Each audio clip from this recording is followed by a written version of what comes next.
Oh, hey there. Let's talk about kids.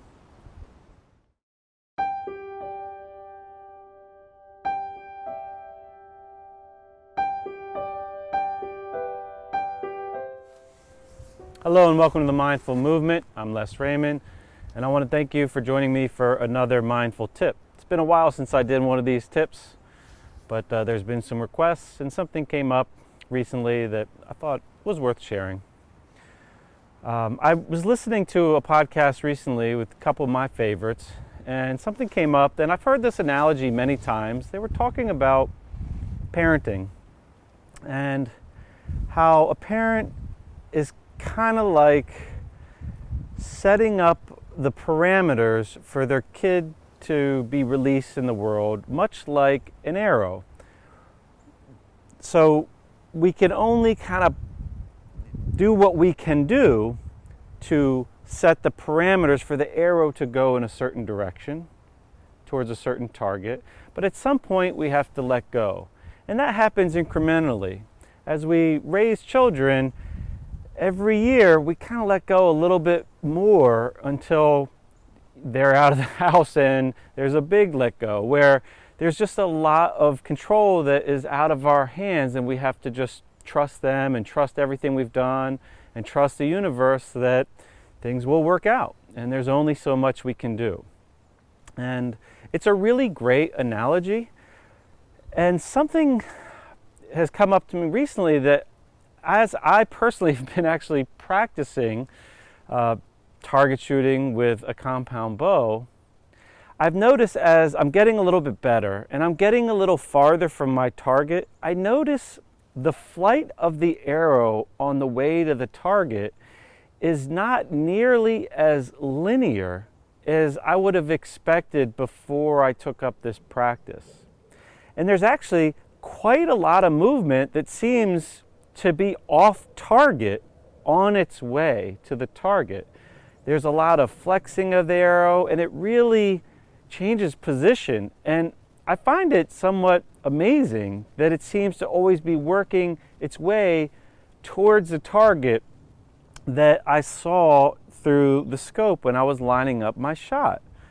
And I think it's a very interesting nuance to that analogy, because as I watch my children very closely, especially I have more time around them these last several months due to the state of the world, and there's less to do outside of the home really, I give a lot of thought about their trajectory. And I know that there's only so many things we could do as far as setting up the environment, the parameters for them to succeed in life and to be fulfilled.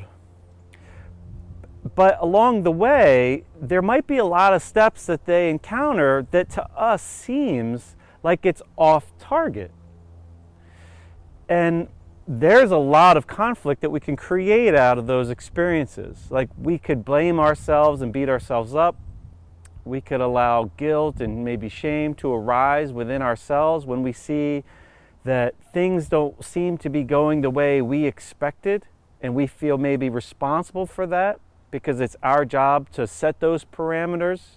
But there's only so much we could do. We could provide shelter and nutrition and good advice and enough challenge and maybe some inspiration, whatever we have to offer our children, and then we have to let go. But as they move forward, it's not going to be some linear path, regardless of where they're going. There's going to be some ebbing and flowing. And it's a great opportunity for us as parents to learn once again from our greatest teachers, our children, to see that just because you're stepping maybe out of line of the desired direction, ultimately, they might be going in a lot more that direction than we realize in those moments where it seems off. And it's very easy to get caught up in negativity around those moments. And this is a reminder to, look at it as an opportunity to practice. Practice witnessing how you experience that when things seem off track. What emotions arise, what feelings arise, how does it change how you feel about yourself as a parent and what you could be doing. Maybe there's something to learn to adjust your parameters, the environment you're providing for your children, maybe the lessons that you want to teach them. But I just found it interesting. I thought it was worth sharing. I think the arrow analogy is really useful.